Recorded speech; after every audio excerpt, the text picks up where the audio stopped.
दोनों से छुटकारा पाने की है। एक सामायिक करता है तो सामायिक चारित्र के साथ में कर रहा है, दूसरा सामायिक कर रहा है तो सामायिक प्रतिमा के साथ कर रहा है। वो सामायिक प्रतिमाधारी है, ये सामायिक चारित्रधारी है। कर दोनों सामायिक इसीलिए रहे हैं कि ये बाहर का जो राग द्वेष और मोह है ये कम हो। इसके माध्यम से हम अपनी उस आत्म तत्व को प्राप्त करें। इष्टोपदेश के समय अपन ने पढ़ा था, यथा यथा समायाति संवितो तत्वम उत्तमम। जितने जितने हम बाहरी पदार्थों से अड़ते जाएंगे उतने उतने ही हम आत्मा के और निकट आते चले जाएंगे। आत्मा के निकट आने के लिए अभी वह एक समय दो समय नहीं, तीनों समय सामायिक करता था, मात्र एक एक घंटे की सामायिक करता था।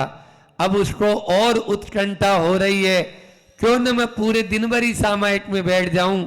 ये खाने पीने का जो पेट का सवाल है इससे भी छुटकारा पा लूं तो निश्चित रूप से आत्मा के और निकट हो जाएंगे।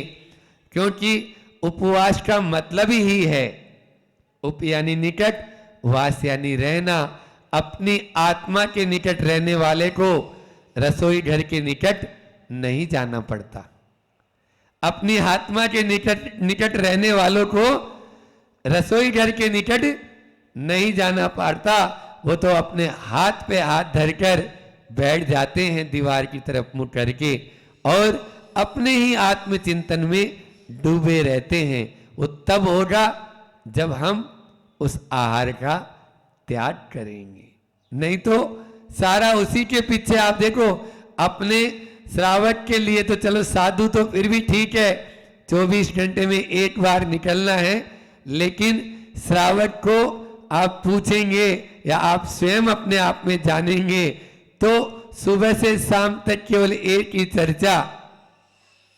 महिलाओं के लिए तो विशेष तौर से आज क्या बनाना है, आज क्या करना है, कल चौका लगाना है तो उसकी तैयारी कैसे करना है, उसके लिए अपन को कैसे क्या व्यवस्था बनानी है, कहाँ से दूध लाना है, कहाँ से और सामान लाना है। आटा भी मर्यादा से बाहर का हो गया है, अब उसको तो काम में ले नहीं सकते, मसाले ताज़ा पीसना है और सारा सामान भी अपन को यथा योग्य रीति से पालन करना है।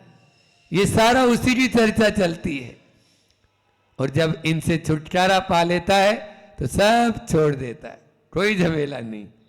आचार्य समंत भद्र स्वामी से पूछो तो चौथी प्रतिमा का स्वरूप वो इन शब्दों में बता रहे हैं। उन्हीं के पास चलते हैं अपन, उनके चरणों में बैठते हैं और कहते हैं, भगवान आप ही बताओ चौथी प्रतिमा लेने के लिए हमें क्या करना होगा। पर्वदिनेषु चतुर्स्वपि मासे मासे स्वशक्ति मणि गुह्य। पर्वदिनेषु चतुर्स्वपि मासे मासे स्वशक्ति मणि गुह्य। प्रोषद नियम विधाई प्रणिधि पर प्रोषदानसन। प्रणिधि पर प्रोषदानसन। प्रतिमा का नाम क्या है? प्रोषदोपवास प्रतिमा। प्रोषदोपवास प्रतिमा में प्रोषद का मतलब एकासन या प्रोषद का मतलब एकासन और अनशन का मतलब उपवास। एकासन पूर्वक उपवास को कहते हैं प्रोषदो उपवास। अभी बताएंगे कि महाराज फिर जिनकी शक्ति नहीं होगी वो क्या करेंगे, उसके लिए भी आचार्यों ने बताया है। वैसे पहले ऊपर वाली चरण में दे भी दिया है, स्व शक्ति मनि गुह्य। अनिगुह्य, छिपाते हुए नहीं, अपनी अपन पढ़ते हैं ना, कीजे शक्ति प्रमाण शक्ति बिना श्रद्धा धरे, है ना।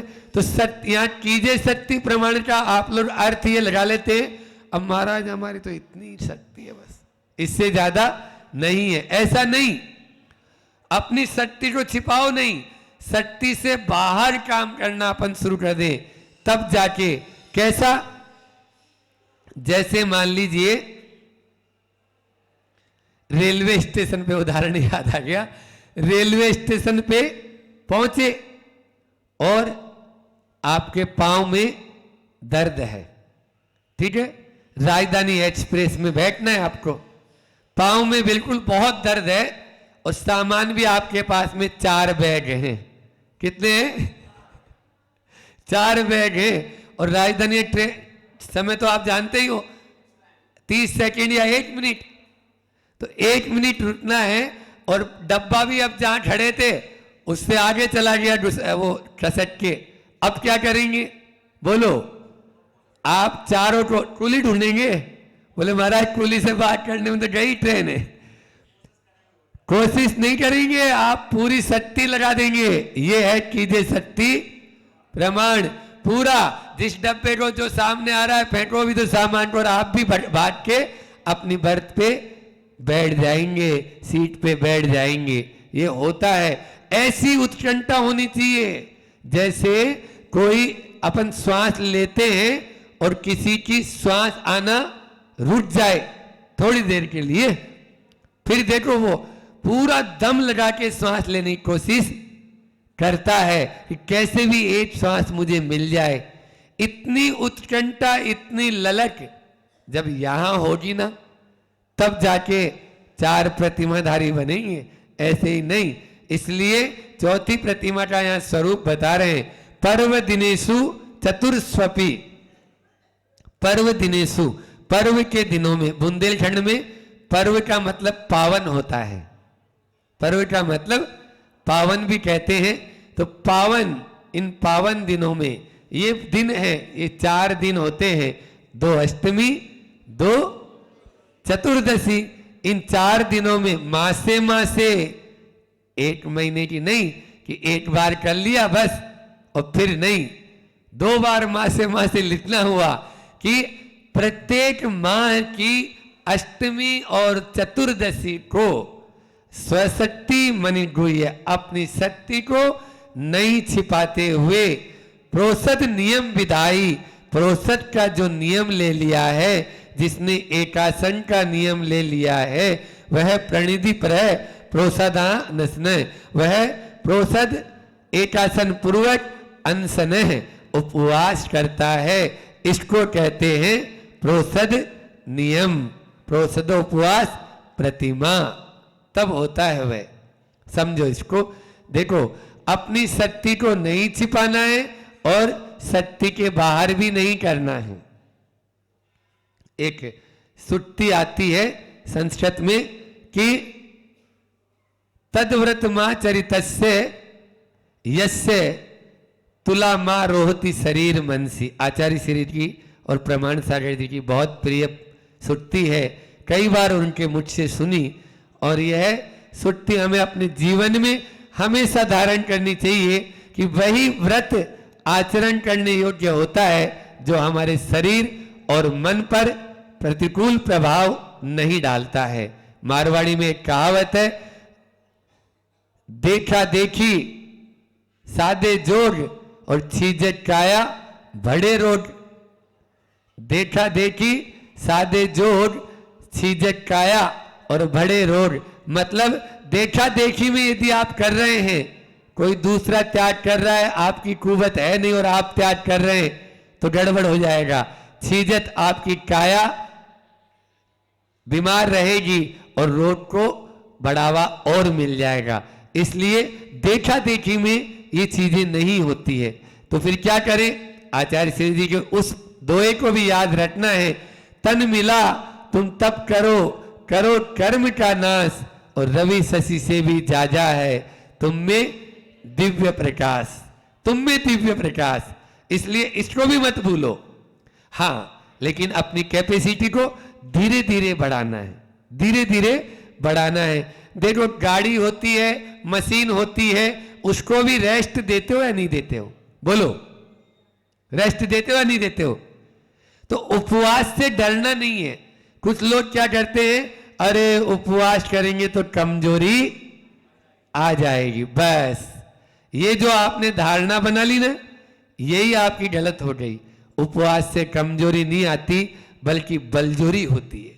उपवास से बलजोरी होती है, क्योंकि शरीर में जो विजातीय द्रव्य जो इकट्ठे हो गए हैं, वो सारे के सारे उन 7 दिनों में, हर 7 दिन में एक उपवास करना है, तो 7 दिनों में आपके अंदर में जो टॉक्सिन्स मैटर इकट्ठा हो चुका है, उसको निकालने के लिए वो बाहर कर देते हैं। रोज प्रतिदिन आपके मंडी वामोरा में हम देखते हैं एक गाड़ी आती है, गाड़ी वाला आया घर से, बोलो, झाड़ू देखता हूं यहां इसमें। मैं जब सवेरे प्रातःकाल नित्य क्रिया में निकलता हूं तो झाड़ू वाले आते हैं और पूरी झाड़ू लगाते हैं। लगाते या नहीं लगाते? बोलो, फिर क्यों भीतर में कचरा इकट्ठा करना चाह रहे हो?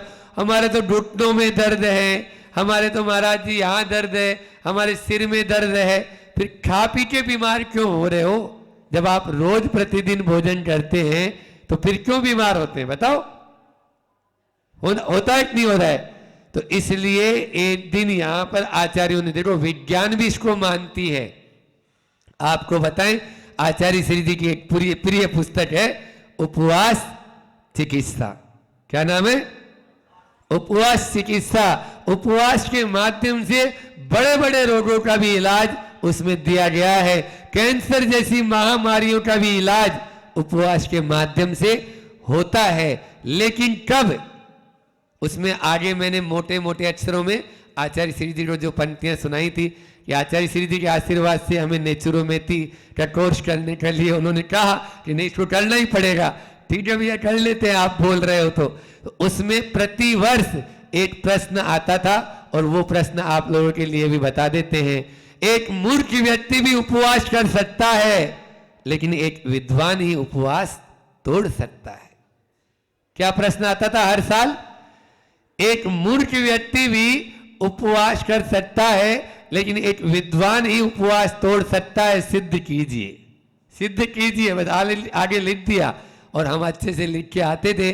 क्यों? क्योंकि उपवास करना बहुत सरल है, लेकिन उपवास तोड़ना बहुत कठिन। हमारे यहां इसी को धारणा और पालना के नाम से बोलते हैं।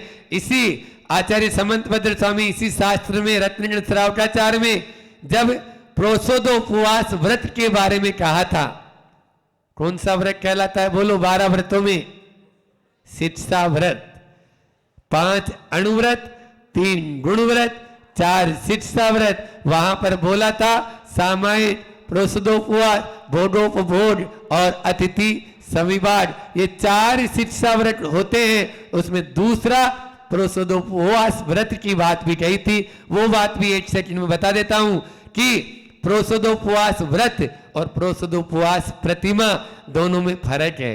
वो दूसरी प्रतिमा में आया था, ये चौथी प्रतिमा है। इसलिए यहां पर अब नियम विधाई एक आया था, अभी प्रोसत नियम विधाई, वहां पर व्रत था, वहां पर अभी अभ्यास रूप में है। कभी कर लिया, कभी नहीं। लेकिन अब वो प्रोसोदोपवास नियम विधाई, नियम के साथ में करेगा, इसलिए उसका पालन उसको करना ही होगा। तो मैं बोल रहा था, एक मूर्ख व्यक्ति भी, तो धारणा और पालना। पहले अपने यहाँ क्या होता है, अब कल से पंचमी पर्युषण पर्व लगने वाले हैं, तो अब तो धासन चौथ इधर बोलते हैं ना, आपके इधर क्या बोलते हो? चौथ को धासन चौथ ही बोलते हैं। और उधर अनंत चतुर्दशी को करते हैं राजस्थान में, तो फीणा तेरस, अनंत चतुर्दशी को उपवास करना है। सब मार्केट बंद, पूरी सब बंद। तो अब फीणा तेरस चलेगी। तेरस का नाम क्या है? फीणा तेरस, मतलब उसमें व्यंजन बनेंगे तरह तरह के, और ठूस ठूस के, हाँ, हिला हिला के, थोड़ा सा ठूस ठूस के मतलब हिला हिला के, थोड़ा सा हिल गए। एक ही आसन करना है तो अब वहीं पे गैस चूल्हा रख लिया, वहीं पे सब कुछ रख लिया, वहीं लेट भी गए, थोड़ी देर में खड़े होके फिर बैठे होके फिर खाना शुरू हो गया। ये उपवास करोगे तो सिर में दर्द आएगा, चक्कर आएगा, कहां गिर जाओगे कोई पता नहीं। पहले दिन भी लाइट भोजन करो, दाल बाटी भापला नहीं, हाँ कि बना लिया दाल बाटी चूरमा और खा लिया क्योंकि कल उपवास करना है। तो ये सब कुछ नहीं, समय आपका हो रहा है लेकिन हालांकि कल भी बोल लेंगे हम क्या है। तो इसलिए तो पहले दिन भी बहुत हल्का भोजन करो और दूसरे दिन भी मतलब उपवास और फिर उपवास के बाद भी हल्का भोजन करो। महाराज हमारे यहाँ तो हल्का नहीं होता है, सुबह पहले बस उजाला होते ही मंदिर भागते हैं और फिर मम्मी हलवा तैयार कर देती है। क्यों बच्चों? हाँ बोले बेटा कल का उपवास किया था ने, आ जाओ जल्दी से, ये देखो बादाम का हलवा है। अब बताइए क्या होगा?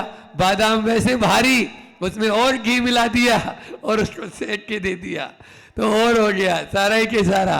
अब वो अंदर जाके उदम मचाएगा, उदम मचाएगा वो। क्यों? क्योंकि आपने पहले दिन उपवास किया था। ये तो इसलिए ध्यान रखना, अगर आप प्रकृति के अनुसार चलना चाहते हो तो यही है, एक मूर्ख व्यक्ति भी उपवास कर सकता है लेकिन एक विद्वान ही उपवास तोड़ सकता है। का मतलब ये है कि आपको उपवास कैसे करना है। हाँ कईयों के पित्त भड़क जाता है, उसके लिए भी हम विधि बताएंगे, लेकिन आज तो हम नहीं बता पाएंगे क्योंकि समय भी अपना आगे बढ़ता चला जा रहा है। इसलिए उपवास के साथ में अपन को बहुत सारी बातों को ध्यान में रखना है, तभी, नहीं तो वो लंघन है। सुनो, अगर अपनी आत्मा के, देखो 4 प्रकार के आहार का त्याग होता है, ठीक है ना? तो 4 प्रकार के आहार का त्याग, 4 प्रकार का आहार कौन सा? खाद्य, स्वाद्य, लेय और पेय, ठीक है ना? अब खाद्य में क्या आता है? रोटी, दाल भात रोटी, यही बात चौकी है ना? फिर स्वाद्य में लड्डू, पेड़ा, बर्फी, कलाकंद आदि आदि, अब लेते जाओ आगे। फिर लेय में चाटने योग्य और पेय में पीने योग्य, ये 4 प्रकार के आहार का त्याग करेंगे तब वो उपवास कहलाता है। लेकिन इनके साथ साथ में 4 प्रकार की कसाय का भी त्याग होगा, तब वो उपवास होगा, नहीं तो लंघन है, नहीं तो लंघन है। उपवास और लंघन में क्या अंतर? लंघन तो वो भी करते हैं जो धरना पे बैठ जाते हैं, देखते हमारी मांगे सिंदूर से भर दो, सिंदूर से कोई नहीं भरने वाला आपकी मांगे, समझ में आई?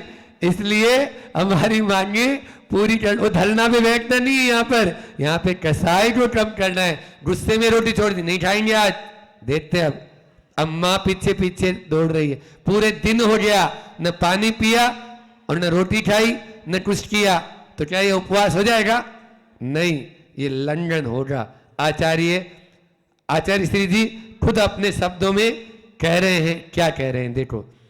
चतुर्दशी 2 तथा अष्टमी, चतुर्दशी 2 तथा अष्टमी प्रतिमासों में आते हैं, उन्हीं दिनों में यथाशक्ति सब काम काज तज पाते हैं।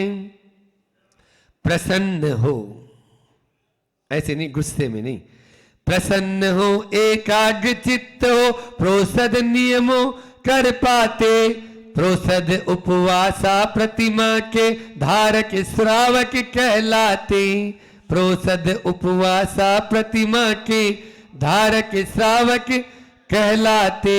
इसलिए प्रोषद उपवास यदि प्रतिमा के धारी बनना है तो उपवास का स्वरूप बहुत अच्छे से समझना है। आज आधा ही किया है, आधा कल देख लेंगे, आज इतना ही रखते हैं। बोलिए अहिंसा परमो धर्म की। आचार्य गुरुवर विद्यासागर जी महामुनिराज की।